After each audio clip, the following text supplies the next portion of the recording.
Hi, my name is Andy Malloy, and this is Red. Red, can you sit? Sit. Red's a Chesapeake Bay Retriever. She's about 4 years old, coming up on 4 years in March, and live here in Chicago.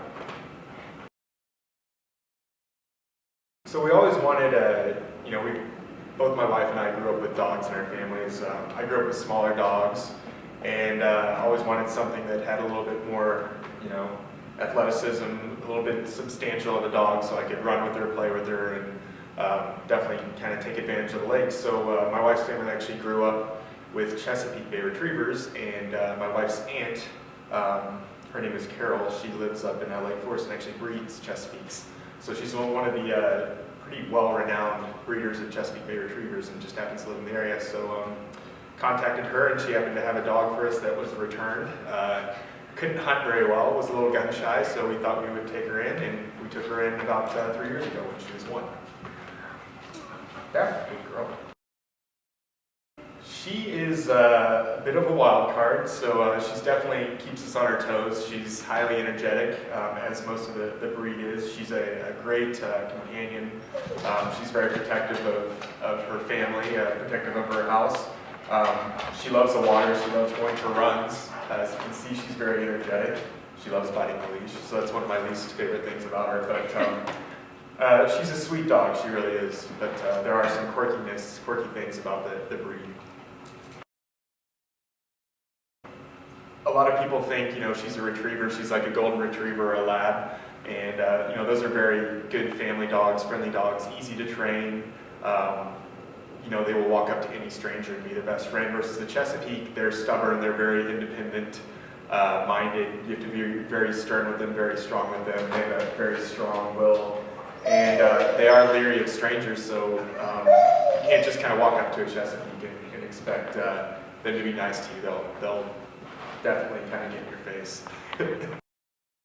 Endless examples, but a couple funny ones. It's probably, a month or so ago, it was snowing outside. I think we had just gotten back for a run or something, and we're on the porch waiting to get buzzed in, and I turned around, we both turned around, and to our surprise, there was a delivery man who kind of snuck up behind us, and she lurched at him pretty good, and he almost fell down all the steps, so he was very taken back. But there's numerous times of people coming in that she's leery of, and kind of makes me a little bit, secure, and knowing that we have a bit of a guard dog. We live in a second floor building, and on the second floor of our building, and there's a big picture window, so that's kind of her window. She looks out over the front, and every time we leave, she kind of perches up, and you can see her, and she kind of looks like a menacing dog when she's up in the window like that, so I would be leery as well. We don't have to pay for a security system, so that's always a good thing. The thing that's happened probably in the past year is, we love to take her on long walks and things, and one of her newest quirks is, we started, we would get maybe like a quarter mile away from the house, and she would literally just put her brakes on and say, "I'm not going anywhere." So I've done that numerous times when I've been running with her, and she'll just go and stop just in the middle of the sidewalk. And then, the biting the leash thing will happen when she gets a little nervous or gets a little bored. She definitely needs to be entertained at all times. I've never been saved by her, but I swim with her in the summertime. She's an awesome swimmer, and I'll get out there and swim with her, and she'll get very kind of concerned about me swimming away from her, and she'll always chase me down.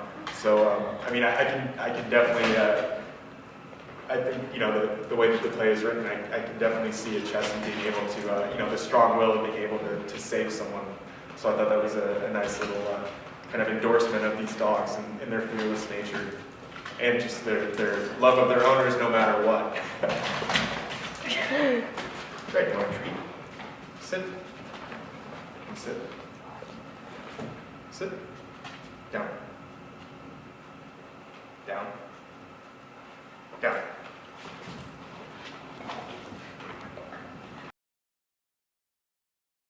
They're almost loyal to a fault sometimes, and they're not for everyone. I think, in the play you definitely get a sense of after the main lead character kidnaps the Chessie, just kind of the moment of, oh, I can't believe that I actually did this, and now I have this crazy dog in the back that I'm terrified of, and just putting him in the situation of shooting himself in the foot with a tranquilizer and getting compromised by all these different things.